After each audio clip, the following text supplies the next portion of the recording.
welcome. If you're someone who's watching this video as it comes out or before I post the next video, sorry about that. I've missed a lot of factors in case you didn't know, and I put out some misinformation that should not have been put out. I forgot a lot of factors that would have changed a lot of my results here, but I fixed them, so here's the video. Today I'm doing another DPS check, in case you didn't see the thumbnail or read the title. This time, I'm looking at the Dark Hero of Mondstadt, Diluc, and the Explosives expert, Klee. Now, the reason I'm making this video is that everyone seems to agree that the name of the game is Diluc Impact. But is that true? I haven't seen anyone actually compare these two together in a more in-depth analysis. To be fair though, I didn't really look that hard either, so it's not totally on everyone else's fault. I bear some blame. Now, I did find one video on this, but I disagreed with how they conducted their math. Several people on the internet also say that Klee is better if you know how to do certain techniques like walk cancelling or jump cancelling, but is that necessarily the truth? Or are they pulling these hypotheses out of thin air? I aim to find that out. Now, I know that a lot of players aren't going to be able to use any of this knowledge at all, since it relies on two 5-star units, one of which only has a 0.06% chance on any given roll, and the other is literally unobtainable at this point. But, I just wanted to do the math. Now, like with my Razor vs. Beidou video, this is only a possible comparison because both units here share a great deal of similarities. First and foremost, both units here are Pyro, both are DPS units, and both are effectively Claymore users since Klee's bombs explode. Now, as per usual, I'm going to go through the assumptions and notes before I dive into the math. Assumption 1, both units are, again, at level 70, Ascension 4, Constellation 0. This is a very easy tier to reach of strength, like a lot of times you can get the Ascension 4, level 70, and it doesn't require too much money at Constellation 0. It's just really easy to get to this point, and you unlock all the passives, which is necessary for any DPS unit. Assumption 2, DPS is single target only. I don't know how many enemies are going to be around you or in the AoE, so I'm only going to be looking at single target damage. A lot of things will be idealized. I will go over some other factors later, but just know that any damage I'm calculating is to one target only at a time. You can then extrapolate this information and input it for however many enemies are in the AoE, or etc, etc. Assumption 3, skills are used the instant they go off cooldown.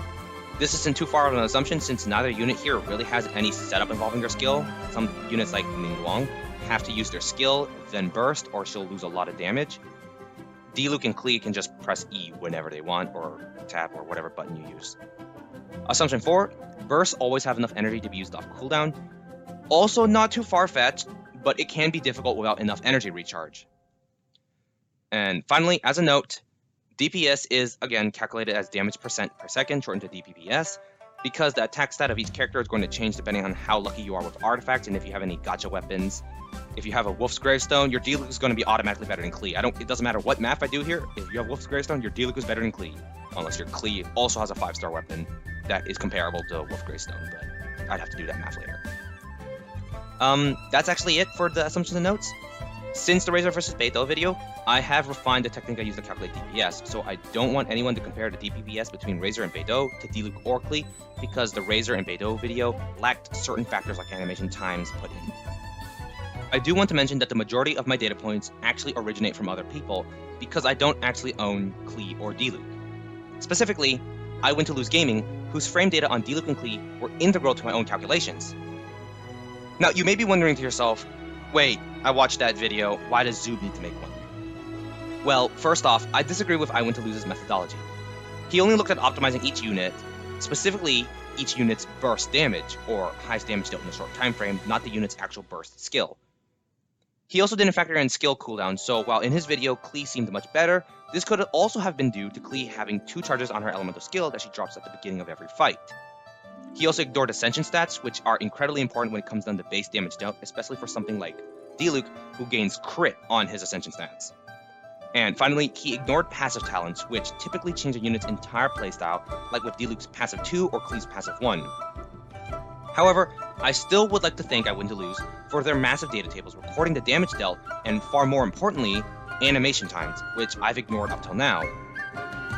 With that said, let's get started. First up is Mondstadt's Dark Knight hero, Diluc. Here we have the damage values of Diluc's normal attack, Tempered Sword. Since we're at Ascension 4, Diluc's talents are at level 6.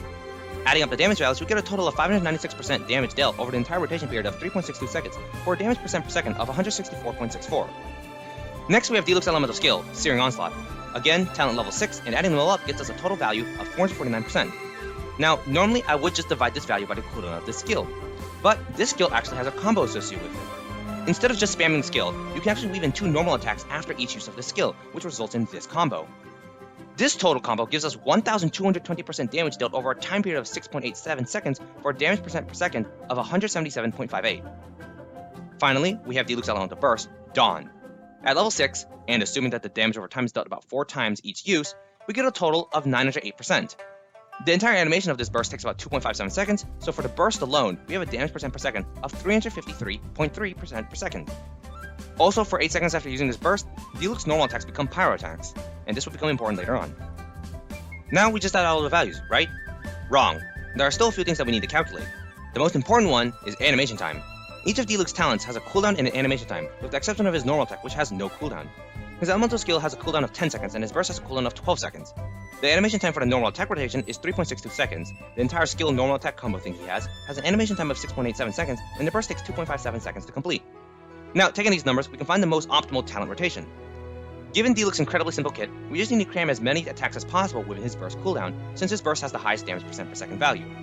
Next, we need to fit in as many skill combos, as that will generate the energy for his burst, and with a specific artifact set, it will boost his damage percent per second much higher. Finally, we fill the empty gaps with as many normal attacks as possible. Luckily, since Diluc's kit is so simple, we can literally just chain each talent into the next. Adding up all the animation times gets us 13.06 seconds used total, which is a bit over the cooldown of the burst, but if we account for hit lag, we should be fine. Thus, the ideal talent rotation should be the skill combo to the burst to the normal attack. And if we use this talent rotation and account for hit lag, we should be able to maintain all the important buffs throughout the entire rotation until the buffs are reapplied. Well, at least one of the buffs, okay? Now we just take the damage values of each skill, add them up, and divide them by the total time to run through the entire talent rotation for a nice damage percent per second of 208.58. That's, pretty low.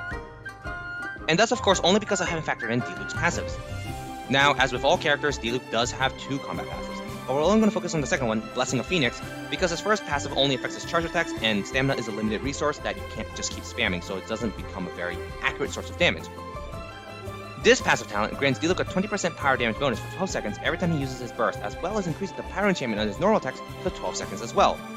With the proper energy recharge, Diluc thus gains a permanent 20% damage bonus to all of his attacks, and if we factor in hit lag, he gains that 20% power damage bonus when he recasts his burst. Taking this information, we just multiply the damage percent per second of Diluc's talent rotation by 1.2, which equals 250.29. And finally, we factor in crit stats since Diluc's ascension stat is crit rate. With no additional crit stats, Diluc has a base 14.6% crit rate and the usual 50% crit damage, which means his average damage percent per second is 268.56. But is that it? 268.56 damage percent per second? A contender for the strongest DPS unit in the entire game has a lower damage percent per second than Razor's normal attacks. That can't be it, can it? Well, there is one more factor that I can work out that doesn't actually rely on RNG too much. Artifact sets. Diluc's best set is 4 pieces of the Crimson Witch of Flame set. This gives him a 15% power damage bonus, increases the damage dealt by all power elemental reactions, and finally, every time you use an elemental skill, the power damage bonus increases by an additive 50% up to a max of 3 stacks. This means that the 15% increases to 22.5% after 1 skill use, then 30%, then 37.5% by the time you finish all 3 of Diluc's skill uses. This means in turn that we have to do some weird multiplication, right? First, we take our skill combo and open it up. Then we multiply it by the power damage bonus from the Crimson Witch set, keeping in mind that base 20% bonus from Diluc's passive 2. Thus, we get the new components of our skill combo to be 525.15%, 591%, and 688.275%. And you add them all up together, this puts the total skill combo up to 1,804.425%, while it still takes up that same 6.87 seconds.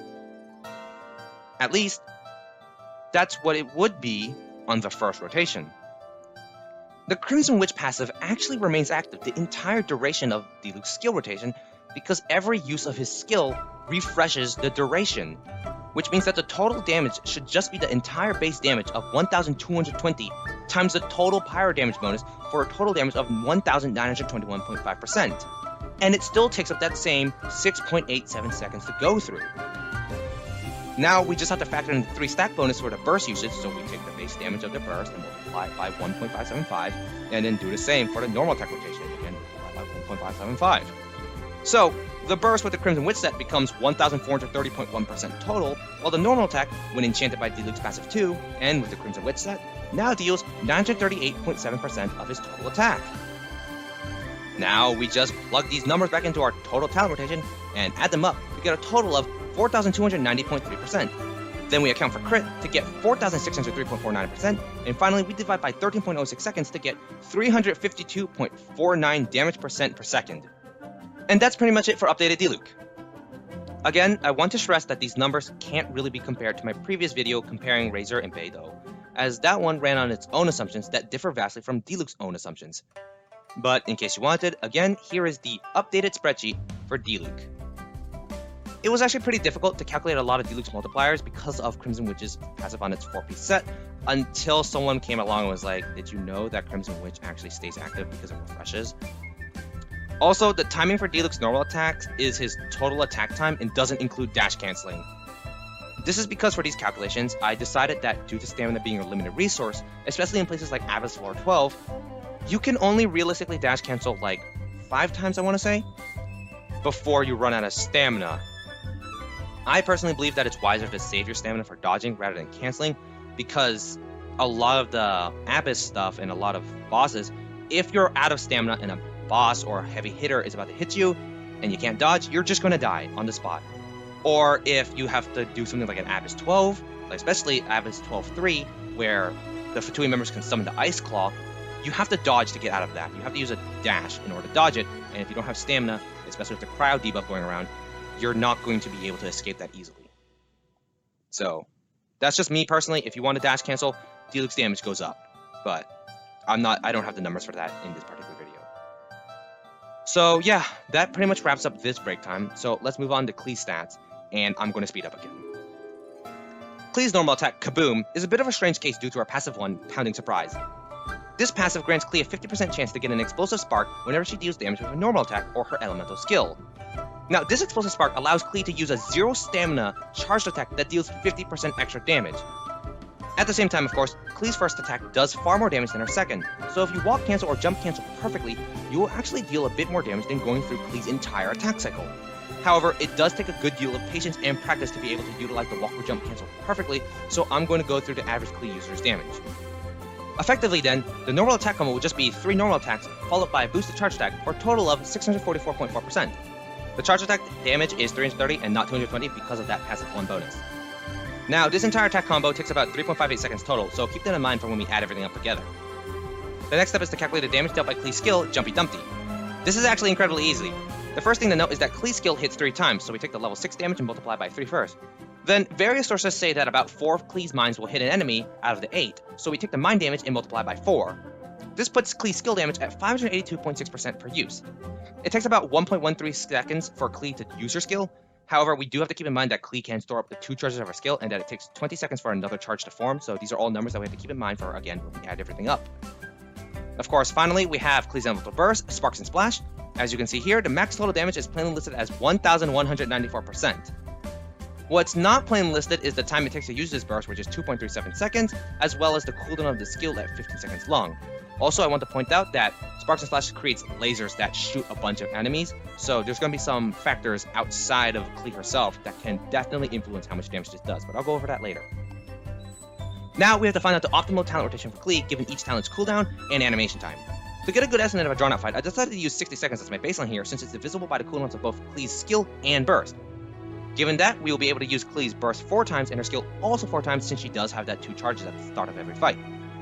That means we have to take our baseline 60 seconds and subtract 4 times 1.13 and 4 times 2.37 to get 46 seconds left over for normal attacks. Then we divide this timing by the animation time of the attack rotation to get 12.85, which means we can roughly put 12 attack rotations in the talent rotation. Now all we have to do is substitute in the damage values into the talent rotation, which just means that we take the normal attack and multiply by 12, the skill damage multiplied by 4, and the burst damage multiplied by 4, and add them all up together for a base damage percent of 14,839.2%. But this is just the total base damage percent, and it doesn't account for Klee's innate power damage bonus on her Ascension stat, or any artifacts that she runs. At Ascension 4, Klee has an innate 14.4% power damage bonus. From what I understand, the best Klee set to use is 2-piece Witch's set and 2-piece Gladiator, which means Klee gets an additional 15% power damage bonus. With that out of the way, all we have to do is multiply Klee's base damage percent of 14,839.2% by 1.294 to get 19,201.92%. We also have to remember to factor in crit stats, of which Klee has all the basic values, so let's plug that into our crit formula to get a total damage dealt over 60 seconds to be 19,768.38%, which, when we do divide by that 60, gives us a damage percent per second average of 329.47. For all those Klee mains who do know how to walk cancel and do it consistently without dying, Klee's average damage percent per second is a bit higher though, at 334.34. So, now we're at another breakpoint. Here's the spreadsheet for Klee, and over on the right side, you can see that in case you wanted Klee's average damage past that first 60 seconds, her damage percent per second does lower by about 13 percentage points, but it's nothing too drastic when she's running at over 300 damage percent per second. Now, there is one last technique I wanted to talk about before I move on to the comparison that I didn't really want to discuss because it follows all the same math as the walk cancel, but this technique can be a bit more risky. So this technique is called the 2-hit short hop cancel. Now, it might sound complicated, but it's just doing 2 normal attacks followed by jump canceling while the second animation starts. So it can be pretty difficult to get the timing, and more importantly, it can be frustrating to pull this technique off in something like the Spiral Abyss, where you don't have the space to really jump around, and you can't afford to jump because if you're locked in the jump animation and you get hit by an attack, you can get chained really easily. But in any case, instead of doing a 3 normal attack rotation followed by the charge attack, we instead do a 2-hit short hop cancel followed up by the charge attack. And by doing this, we can actually bring up Klee's damage percent per second to 376.86. But let's move on to the comparison, because I don't really have anything else to talk about for Klee in specific. So if you're joining us from the description below, or if you're coming in from the timestamp, in the end, between Discount Batman and a literal child, Discount Batman typically wins, with a little bit more than 23 damage percent per second more than Klee's typical damage, and 18 damage percent per second more than her walk cancel. Now, this might seem like a lot. It might be like, wow, okay, it's 23 damage percent, so it scales harder off your attack.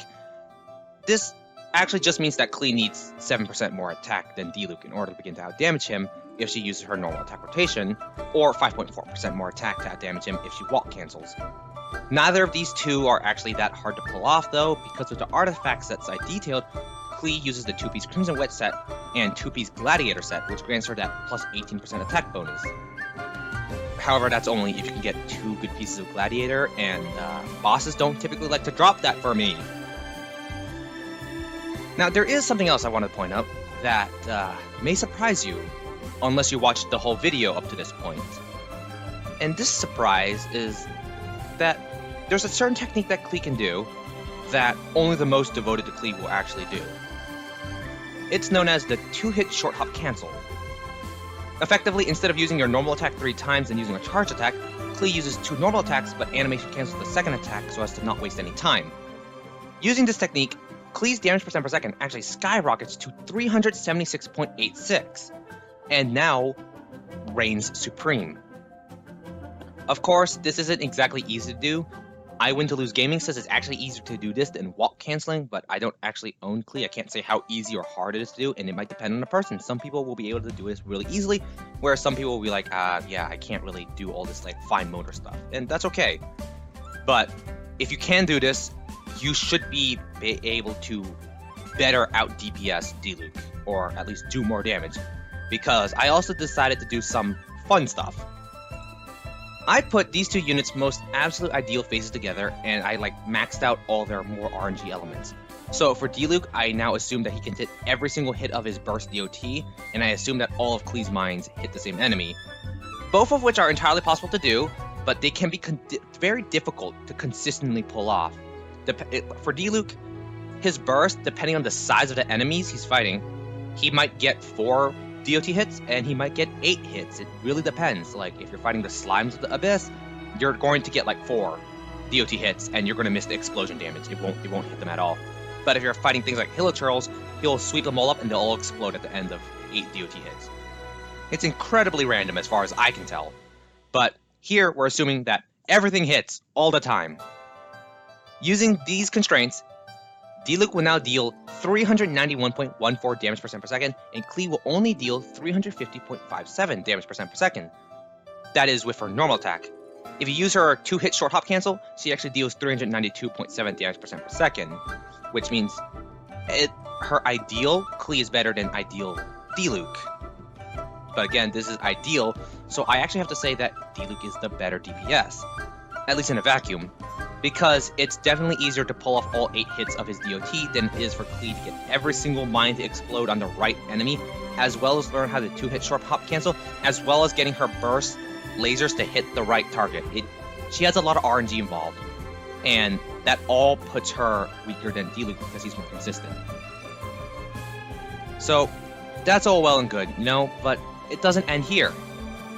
There are still a host of other factors that can heavily influence damage. So now we step out of these 2 units' specific kits and start looking at factors that can influence how useful these 2 units are in hypothetical teams against hypothetical enemies. That's right, we're getting into external factors. Now, the first external factor I want to talk about is elemental reactions. In case you don't know or haven't really realized, Pyro has some of the best reactions in the game, so let's start from the top. The first reaction is Overload, which deals a set amount of Pyro damage based on level and element mastery. The second reaction is Vaporize, which deals 1.5 times Pyro damage multiplied by a certain amount based on elemental mastery. And the last reaction is Melt, which deals 2 times Pyro damage as well as being multiplied by that certain amount based on elemental mastery and level. I think it has to do with level. I don't know the actual formula for calculating how much elemental mastery affects Melt and Vaporize. Of these reactions, the best reaction is clearly Melt, followed by Vaporize, then Overload. Now, the issue with Melt is that there really isn't a consistent cryo enabler. The closest thing we have for most people is Kaya, but his burst doesn't actually hit at a very consistent rate, and it doesn't have good uptime. His is kind of weird, and you have to be in front of the enemy in order to get his burst to continuously hit. Even then, we have Chi-Chi, who is a non-rate up 5-star character, so hard to get, and the problem for her is that her skill spins very slowly. It hits once, I think, every 3 seconds. I don't know, I haven't checked. And typically, you would use her skill to heal and not to apply cryo, because if you use it for cryo application, you lose it on the heal, and that's no good in an Abyss situation, or literally any situation, really. So we're going to focus on Vaporize mostly, and only because of 2 characters, really. The first character is Mona, also another non-rate up 5-star character, I know, but she has easy Hydro procs on her skill. Her auto attacks as a Catalyst user means all she hits are Hydro attacks, and her burst increases all damage dealt to enemies who get hit by her burst, and also procs Hydro twice. The other character, and arguably way better in Hydro procking, is Xingqiu, who can have a 90% Hydro proc uptime when using his burst with at least Constellation 2, and if you factor in hit lag, you can push this up to 100% uptime. Now, if I wanted to make a video about best Hydro enablers, I'd do that, but this video is about our 2 best Pyro DPS units. Just know that what I consider to be the best Hydro enabler is a 4-star character who is a boy. That is a boy, alright? In case you thought otherwise, don't be fooled. Anyways, with Vaporize, both Diluc and Klee's damages should increase pretty evenly, right? Wrong. And only because of the Crimson Witch of Flame set that Diluc has. This small 15% extra damage bonus he gets for both Vaporize and Melt causes him to easily overtake Klee at her best, especially if you have Xingqiu and his C2, which allows you to have 100% Hydro uptime. Even then, because of the 15% bonus, even if you don't have Xingqiu, or even have his C2, or any other things, you just have like Kaya, Diluc will be able to use this way better because he has fewer harder hitting attacks as opposed to Klee, who has multiple weaker attacks. Like, her burst is literally a series of lasers that all independently do damage, as opposed to Diluc's burst, which is one massive hit followed up by a series of DOTs and another massive hit. So he benefits way more because it's a multiplicative damage bonus.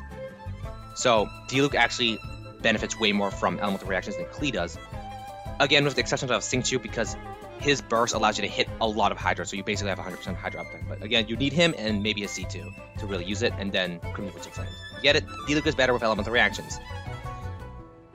But there are also a few enemy-specific factors like shields or elemental immunity that can affect how good either unit here is. For shields, except for pyro shields, Klee will be much better in all cases because she hits faster and is always pyro with guaranteed 0 downtime. Diluc, on the other hand, would have to effectively waste his burst in order to maintain his pyro attacks. Now, against pyro shields, Diluc is technically better, as his normal attacks without the pyro enchantment make him technically capable of breaking pyro shields. But it's going to be so slow that you might as well just change to a Hydro character to break it, because if you try to use Diluc, he's going to take like 5 minutes.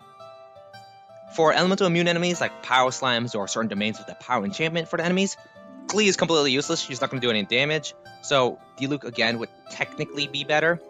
But because of the pyro enchantments, it's still far better to use literally anyone else's DPS, because Diluc does gain so much damage from pyro.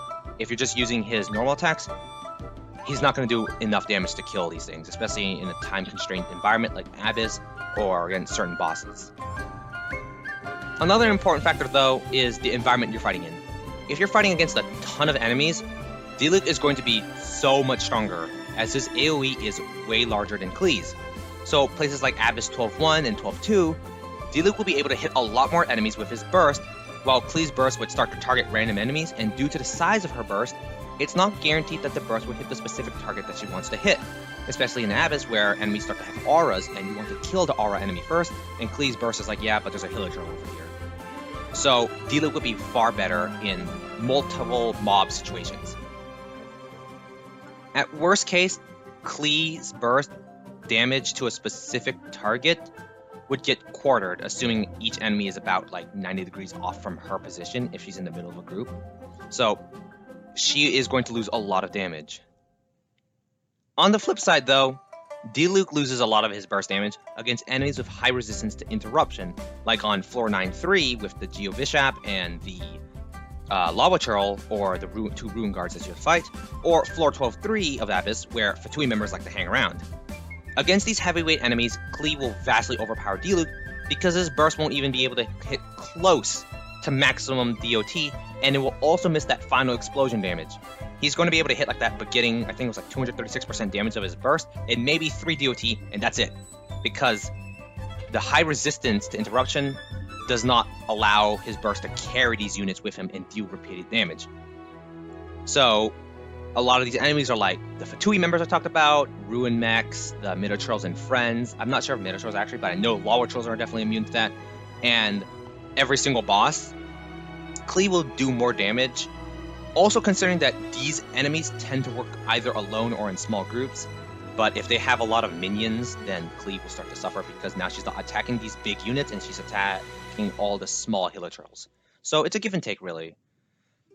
All in all, I'd say in general, Diluc is a better unit because he benefits so much more from things like a tailor-made artifact set. Like the Crimson Witch set, in case you didn't notice, is pretty much tailor-made for him because he's the only unit who can easily use his skill 3 times in a row to get max stacks and maintain that 3 stacks for literally the entire duration of him being in combat. Also, the abundance of meat sacks that exist in the Abyss. Like, I gave the examples of 12-1 and 12-2 being beneficial to Diluc.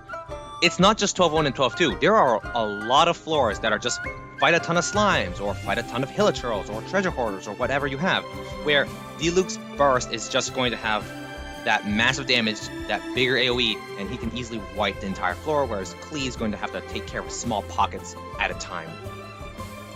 However, if you do have Klee, if you have both these units and you're watching this video and you're like, ah, yes, Diluc is better, that doesn't mean just toss Klee to the side. She's still the second strongest DPS unit in the entire game, I think. I haven't really tested all the DPS units, but she's still incredibly powerful, and against bosses or really tanky large enemies, Klee will guarantee outperform Diluc. Or if you want to learn how to 2-hit short hop cancel, that will also massively increase Klee's damage.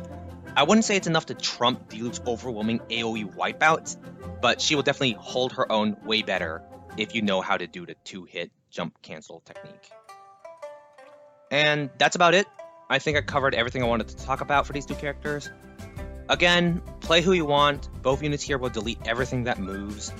Just, you know, whoever's more fun, just play them. It's a single player game, whatever. You guys have probably heard that enough from tons of people. I won't keep repeating it. I hope this video helped. Sorry if any of y'all were misled by the previous version, and yeah, thanks for watching.